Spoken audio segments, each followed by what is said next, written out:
I wanted to ask you about this. In the film, the mantle of Zorro is passed down from Anthony Hopkins to you. The Mask of Zorro captivated many hearts in the 90s. Yet the hidden facts were more intriguing than the film itself. From artists almost losing their blockbuster role to explosions going wrong, here are 20 weird facts about the Mask of Zorro that will leave you on edge. Number 20. Steven Spielberg helped develop the Mask of Zorro. 1 year, Jurassic Park and Schindler's List. I was making Jurassic Park. One secret about the Mask of Zorro is that while many believe Martin Campbell produced the movie, which is true, it was Steven Spielberg who helped develop it. Before Martin came into the picture, Steven was busy working on the script. However, before Martin decided to work on the movie, he was convinced by Steven. According to Martin, before he was offered the Mask of Zorro, he had just finished directing GoldenEye. After seeing Zorro's script, he was not interested. According to him, reading through the script discouraged him because it was written by the writing duo behind Pirates of the Caribbean, Ted Elliott and Terry Rossio. While talking to Film, Martin shared, "With Zorro, the script wasn't good. Robert Rodriguez, I replaced him because I don't think producer Steven Spielberg and he got on that well. I'm not sure what the background of it was. I came in and thought the script was just not good enough. I said no. They asked me a second time. I said no." He added, "The third time was the charm, thanks to Spielberg. The third time I said no, I went back to the office and my phone rang. It was Spielberg who blew smoke up my ass at that time, and I still am very impressed with Steven, so I opted to do it, and very reluctantly, it turned out okay." Number 19. Antonio Banderas nearly turned it down. Passing the mask down to someone else? Yes, I would. Before Antonio Banderas was cast in the movie, there were reports that he had nearly turned it down. He once talked about casting Tom Holland in his place. He once said, "I've had people approaching me with different ideas. If I do another movie now, I would play the mentor character that Anthony Hopkins did in the first version. I would be the character that passes the torch to the new Zorro, which would be great just to do so." His statements were met with considerable criticism and backlash from the audience. Many did not welcome the idea that Tom would be the next person to take on the mask. Undisturbed, Banderas continued, "But you know, if it comes, great. If it doesn't, you know, the other two are there forever." Additionally, behind the scenes, Anthony had attempted to avoid playing the roles on many occasions, but he later gave it a shot, and there are comments that his role in Mask of Zorro may be regarded as one of his best performances ever. Number 18. Explosions didn't go as planned. In The Mask of Zorro, an explosion happened. There was a scene where Alejandro fights Captain Harrison Love in a shack near a mine furnace. During their fight, Alejandro turns the furnace up to maximum, which leads to a huge explosion that kills Captain Love. The explosion, described as very large, turned out to be disastrous. While many shouted and screamed at the impressive explosion, behind the scenes, they had issues in getting the right proportion. Later, rumors surfaced that the explosion had not gone as planned and had escalated somewhat. There may be truth in this because during the final cut, it was obvious that they tried making the explosion 3 times. Thankfully, no one was injured in the process, but some properties were damaged or destroyed. Ironically, this explosion got the attention of their viewers and made many people fall in love with the scene. Number 17. Anthony Hopkins took the role last minute. Good to see you again. Every year. Same time next year. Don't be surprised, Anthony Hopkins was never the first choice for the role of Don Diego de la Vega. Before he was cast in December 1996, other people were considered for the role. Initially, Sean Connery and Raul Julia were considered, but Connery dropped out and Julia passed away before he could take on the role. Left with no other choice, they approached Anthony. Anthony was happy to take the role because of his love for action films. During that period, he had back pain, and he requested an operation before he could go ahead with the role. After his laser operation, Anthony jumped on the role. With his great enthusiasm and the support of Steven Spielberg, the film turned out better than they all expected. While playing his role, Anthony persuaded director Martin Campbell to include Zorro's iconic bullwhip. With the whip, he made sure to practice every day so he could perform important roles. Although his casting came late, a month before the film began, his presence and role turned out to be a blessing to the film. Many people admitted that Anthony's commitment and devotion to the movie made it worth it. Anthony Hopkins acted the roles like his life depended on it. Steven was seen grinning and amused by his performances. Anthony Hopkins' role in the movie earned him more fame and recognition. Number 16. The original script had no Alejandro. There are speculations that Alejandro was not initially included in the script. This is quite disputable because he saw the movie. Further details revealed that in the original script, before it was changed, Alejandro was not included. However, while reviewing the movie, a need for him was seen, and adjustments were made. What many people did not expect was for Alejandro to play a big role in the movie. The story, which was built around his character from the beginning, focused on his transformation from a young bandit into the new Zorro. Alejandro's character came into existence because of Zorro. And, according to different movie enthusiasts, the script saw Alejandro as old Zorro's final ride. To pass the mantle of Zorro to another person, Alejandro was created. Hence, he ended up becoming the successor and hero of the movie. Also, Alejandro was created to portray the romance needed in the movie. He ended up getting chummy with Don Diego's daughter. Number 15, The Mask of Zorro had production shutdowns and lost filming days. As beautiful as The Mask of Zorro looked on camera, behind the scenes, they had production shutdowns.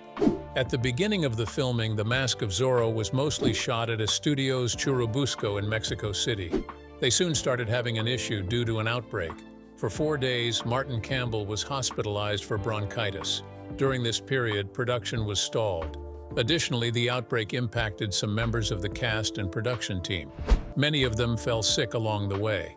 After they all got on their feet, filming resumed. However, they changed their location. They continued filming in Tlaxcala, 3 hours east of Mexico City. This was where the production crew constructed the Montero Hacienda and town set pieces. Along the way, Steven Spielberg, Walter F. Parks, and Laurie McDonald left the team, leaving a huge void. To fill that void, Sony sent David to assist the team. David, who was busy running DreamWorks, got on the set and uncredited some scenes. Both he and Foster also rewrote some scenes. Their actions caused considerable inconvenience to the team. This led to a troubled production, causing The Mask of Zorro to exceed its budget. In December, the producers were frustrated by customs agents when some props and other items, including Zorro's plastic sword, were held for 9 days. This also led to a delay in production. Rocio and Elliot had originally planned to have Don Rafael Montero be introduced by arriving on shore in a boat, while sitting on a horse standing in the boat. Due to the increase in budget and the losses incurred, the scene was cut.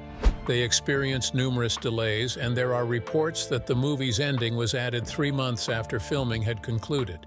Their production shutdowns almost led to the abrupt end of the movie, however, they continued. Number 14, Banderas trained for months. Of all the actors, Banderas put in the most effort and time into his role. According to reports, before he took on his role, he trained for months to ensure a seamless fit. He was paid $5 million for the role. That's huge, but he played the part. His character as Alejandro Murrieta, the brother of Joaquin Murrieta, meant he had to be either Mexican or Chilean. To fit into the role, Banderas spent a considerable amount of time and effort practicing with the Olympic fencing team for 4 months. He did this and waited till he had gained enough mastery. After this, he learned fencing and swordsmanship with Anthony Hopkins and Catherine Zeta-Jones. The 3 of them were trained by Bob Anderson during the pre-production in Mexico. It was a rigorous training. They spent 10 hours a day for 2 months, specifically on fight scenes from the film. While talking about Banderas, Martin Campbell shared, "We used to call him Grumpy Bob on the set. He was such a perfectionist. He was incredibly inventive and also refused to treat any of the actors as stars. They would complain about the intensity of the training, but having worked with him, there's nobody I'd rather use." Despite all this, Martin opened up to say that Banderas was one of the best natural talents he had worked with. How sweet. Number 13, they nearly recast Catherine Zeta-Jones. Challenging, but it was one of those things it was a fun process to learn. Catherine Zeta-Jones is an interesting character in the movie. At one point, there were attempts to recast for the role again. Let's see how good she was. Zeta, who acted as Elena in the film The Mask of Zorro, has become the talk of the town on social media. Just recently, an ex-user shared 2 on-set photos of Zeta from the film, and this has led to lots of comments and compliments. More than 3 million viewers who saw the post were amazed. Many applauded her beauty and acting prowess. On X, one user commented, "One of the most beautiful women in history," while another remarked, "And so it was so that an entire generation of people from then on thought Catherine Zeta-Jones was Latina." Other comments included, "I've been in love with this movie since I was a kid and now I understand why." Another user gushed, "This woman is in the top 3 of the most beautiful women that ever existed in this world. For the love of God, I sleep a lot." Another user noted, "This woman, seriously, I have no words for this woman's beauty. She was beautiful before and she's still divine today." Zeta was signed on in November 1996. Steven Spielberg, known to be on the lookout for raw talent, had spotted her while she was acting in the Titanic miniseries. After he saw her, he was quick to recommend her to Campbell. Despite the many challenges, she proved herself worthy of the role. Following her excellent performance, there were talks of her reprising the role, but due to some resistance, the idea was dropped. Number 12. The Mask of Zorro made gritty, realistic sword fights the new Hollywood standard. Yes, it is. Romería. According to records, the film Mask of Zorro is often seen as one of the last great Hollywood movies to feature practical stunt work and realistic swordplay. The sword fights, choreographed with rapiers and sabers, make the movie more real. Rather than the usual exaggerated combat that Hollywood is used to, The Mask of Zorro gave a more realistic sword fight. They were able to blend the Zorro elements with more practical sword fights. With the movie, they raised the bar and made producers and directors desire to do even better. Gradually, Hollywood knew that a new era had come. One of the reasons The Mask of Zorro stands out is for its authenticity. After seeing the efforts and seriousness put into every detail, people fell in love with the movie even more. Number 11. They spent more than their budget. One secret about The Mask of Zorro, which is often hidden, is that the production spent more than its budget, which almost ruined the filming of the movie. The production budget, which was distributed by Sony Columbia, was estimated to be $75 million. According to Box Office, the movie opened in the U.S. on October 28, 2005. The movie landed at number 2 with an opening weekend take of $16.3 million. This was a lot less than what the first film opened to. With a low budget, many people expected the movie to be a big failure. However, what they never saw coming was the strength of a low-budget horror sequel, for it was beaten to the top spot by Saw II. This surprised everyone by opening to nearly twice as much as The Legend of Zorro. Saw II eventually ended up earning more than Zorro. Taking just $46.4 million at the U.S. box office, the second film earned less than half of what the first one managed. An overseas gross of $95.9 million helped push the film to a worldwide total of $142 million. It's okay, but a major disappointment when compared to the $250 million worldwide that The Mask of Zorro earned at first. They began to lose their touch and got many negative reviews. Also, there were speculations that the adventure sequel came across as an unnecessary and mindless action sequel. Number 10. Hopkins helped shape Banderas. Just pretty worried about my lines and this and that, and what I have to say. While preparing for the movie, Anthony Hopkins played a great role in helping Banderas. Behind the scenes, he supported the young actor. During couch surfing on People TV, Banderas shares great memories and his experiences while working with Hopkins on the film. According to him, while they were filming, there was a day when he was struggling with his lines and Hopkins noticed it. That day, he was surprised by the actor's actions. Rather than insult or shout at him, Hopkins called him and said, "Come with me." When Banderas followed him, he took him to a big mirror. While he was in front of the mirror, Hopkins said, "What do you see?" Banderas answered, "Me." When he said this, Hopkins nodded in the negative, and according to Banderas, he saw someone else. He said, "No, you see Zorro. You don't have to do anything. Just walk, man. Just say the lines. Just throw them away. You are Zorro." For Banderas, those words lifted him and made him stronger. While talking on TV, Banderas shared, "Piece of advice like that from a man who practically knows everything was great. It was a great time." Number 9. Catherine Zeta-Jones got awards, buzz, and major roles after.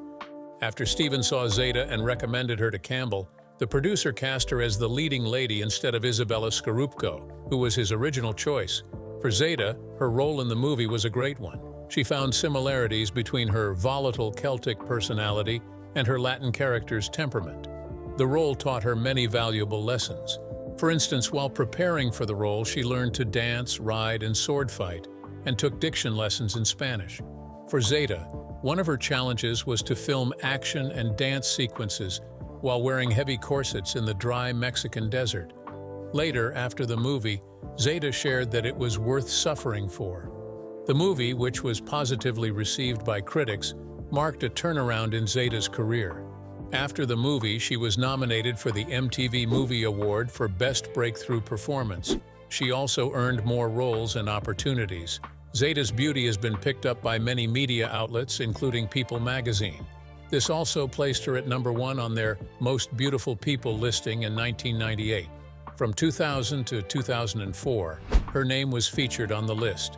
Later, in 2003, Esquire labeled her the most beautiful woman on the planet. In 2011, she was also named the most beautiful British woman by a poll conducted by the television network QVC. The more she made films, the more her fame grew. In 2010, she was appointed Commander of the Order of the British Empire by the Monarchy of the United Kingdom. Also, in 2019, she was honored with the Freedom of the City of Swansea. While many people celebrated her for her beauty, she was also appreciated for her versatility. In 2010, the journalist Sheila Johnston of the Daily Telegraph described Zeta as the ultimate self-made success, who constantly made bold decisions and scrubbed up very nicely into a luscious star who radiates a classic brand of big-screen glamour. Number 8. Banderas trained on horseback and did many of his own stunts. Challenging, but it was one of those things it was a fun process to learn. For Banderas, aside from other training, he had to train on horseback so he could easily blend well with his role. He spent lots of time with different horses. Due to his many experiences, Banderas was able to describe different horses. According to him, some of the horses have unique personalities. Some were trained to act drunk, others were trained to run well, and some to perform specific stunts. It's a norm for other people to perform stunts for the hero. However, for Banderas, he did his stunts. He also shared that for safety and good performance, he needed to develop a relationship with each horse, as unfamiliarity could lead to the horse throwing him off. Number 7. Swordmaster Bob Anderson trained the principal cast. Points of swordsmanship from a real pro. It surprised many to see the principal cast fighting so well and with skill. However, what they don't know is that they were well trained by a skilled fighter, Bob Anderson. Let's take a look at his life a little. Robert James Gilbert Anderson, born on September 15, 1922, was an English Olympic fencer. Bob was also a renowned film fight choreographer with a career in cinema that spanned more than 50 years. He is featured in movies such as Highlander, The Three Musketeers, Barry Lyndon, The Princess Bride, The Mask of Zorro, the Star Wars film series, the Lord of the Rings film series, the James Bond series, and the Pirates of the Caribbean film series. Before his death, he was regarded as the premier choreographer of Hollywood sword fighting.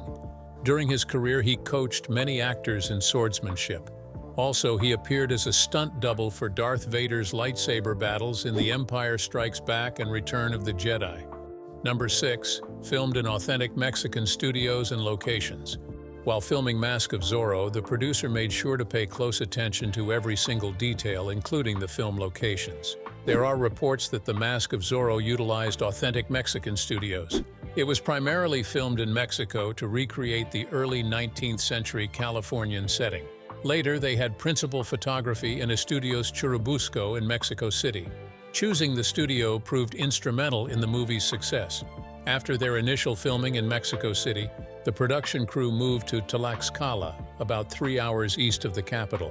When they got there, the crew constructed the Montero Hacienda. Additionally, they filmed in other locations, including Guayamas in Sonora, Durango, San Blas Hacienda in Lopez Mateos, Tlaxcala, and multiple places in Hidalgo, such as Santa Maria Regla, Atotonilco de Tula, and Pachuca. All these locations were carefully selected and worked on. The Mask of Zorro's ability to make the film natural and authentic was not only achieved by the characters but also by the location. Being in a natural environment aided the production and helped the actors blend in easily and become familiar. Number 5. The theme song hit the charts. Another fun fact about the Mask of Zorro is that their theme song, I Want to Spend My Lifetime Loving You, hit the charts. The song, written by James Horner and lyricist Will Jennings for the movie, was as extraordinary as the movie itself. For the film, the song was recorded by American singer Tina Arena. At first it was released as a single in Europe. Later the duet reached number 3 in France, number 4 in the Netherlands, number 9 in Wallonia, and number 34 in Switzerland. Many people loved the song. In 2023, Australia's Got Talent runner-up Greg Gould and Australian Idol finalist Cosima DeVito released a version of the song. The song was met with considerable criticism. Larry Flick from Billboard wrote, James Horner and Will Jennings, the writing team behind Celine Dion's My Heart Will Go On, try to make a little more cinematic pop magic with the theme to The Mask of Zorro. Will it meet with a similarly manic consumer response? Probably not. But it's a fine showcase for the lovely voices of Anthony and Arena. The latter is practically channeling Dion in her performance. The song has a grand Spanish flavor that suits the tone of the film. Expect AC programmers to jump on this one, while top 40 tastemakers hang back and wait to see how the movie does at the box office. There were other positive responses to the song. At the 1999 Alma Awards, the song also won an Outstanding Performance of a Song for a Feature Film. Number 4. One line from the trailer was never mentioned in the movie. Many times, in a bid to create great publicity, producers often use catchy words in trailers that are never included or heard in the movie. The same strategy was applied in the Mask of Zorro's trailer. However, what they never expected was that the line that would never be used in the movie would be heard on everyone's lips. During the trailer, the line, "When freedom is a memory and justice is outlawed, the just must become outlaws." This line became one of the catchy quotes used by many of their viewers. It was used everywhere, but not in the actual film itself. Some later rumored that the line turned out to be catchy because it was a summary of everything the movie stands for. With that line, the tyranny and corruption that happen when the law system fails were seen. Also, the line was used in the trailer to whet the appetite of their viewers. It gave them an idea of what to expect from the movie. Number 3. Director Martin Campbell insisted on minimal CGI. Tends to think that, his success, if you will, is fairly recent. During the filming of The Mask of Zorro, director Martin insisted on the use of CGI. He ensured that the actors and scenes were as authentic as possible. Many people celebrated Martin for his originality. When asked about action movies, he once shared his belief, "Old-fashioned maybe, but I thought it was much better." And that's exactly what I believe. Yeah, I don't think we have ever improved on it, to be honest with you. Action is storytelling. I mean, it's not just visceral action for action's sake. The audiences are they have seen everything, you know what I mean? In terms of action, they've seen it all. With such a decisive mind, it was no surprise when he insisted on no CGI. During an interview, Martin shared tips on what makes a script effective. He said, "Good story, good characters, good action. Something different that I haven't seen before and that I haven't directed before." Also, people wanted to know his real reason behind not using CGI, knowing fully well the dangers involved. To that he answered, "At the time, CGI was in its infancy and we never even contemplated using it. We used none because we didn't need it. We did use a little bit of blue screen and a little glass painting." Number 2. The Mask of Zorro proved Latin leading men could lead in Hollywood. Such interest. And I couldn't help but think, what with all... José Antonio Dominguez Banderas, born on August 10, 1960, known professionally as Antonio Banderas, is a Spanish actor. During the time Mask of Zorro was produced, actors like Banderas were not considered important. However, after the movie's release, his fame and popularity became known. With his great skills, he got more offers. After this, he has worked in numerous films across various genres. He has also received numerous accolades, including a Cannes Film Festival Award and a Goya Award. Also, Banderas received nominations for an Academy Award, 2 Primetime Emmy Awards, 5 Golden Globe Awards, and a Tony Award. He has appeared in numerous movies that have grossed over $7.7 billion worldwide. Additionally, his ability to build good chemistry while working with Catherine Zeta-Jones was commendable. Many people praised the two actors for that. However, Roger Ebert wrote about them saying, "The best scenes in the movie are between Banderas and Zeta-Jones. who share chemistry and, it turns out, a sense of justice. Banderas not only made a name for himself, he paved the way for other Latin actors in Hollywood. Number 1. Steven Spielberg predicted the future. During the 25th anniversary of The Mask of Zorro, Banderas shared a little secret. According to him, while they were filming the movie, Steven Spielberg had predicted that CGI would continue to increase in the future. Banderas shared, "Steven Spielberg said to me once when we were shooting, 'This is probably going to be one of the last westerns shot in the way the westerns were shot in the old days, with real scenes, with real horses, where everything is real, real sword fighting, no CGI. Everything was practical.'" He continued, and he said, "But things are going to change. They're going to change, and they're going to change fast, and so you should be proud of this movie. And I am, probably even more now than at the time that I was doing it. I don't know if I was conscious when I was doing Zorro that it was going to have an impact. The impact that it's had, and especially after 25 years, it was a very beautiful adventure movie with a lot of ingredients that made it shine in a very beautiful way. I have nothing but good memories." What do you think of these weird facts? Which of these secrets intrigued you the most? After watching all these, do you still like The Mask of Zorro? Leave your thoughts in the comments. If you enjoyed this video, like, share, and subscribe to this channel. Before you go, watch the other videos displayed on your screen.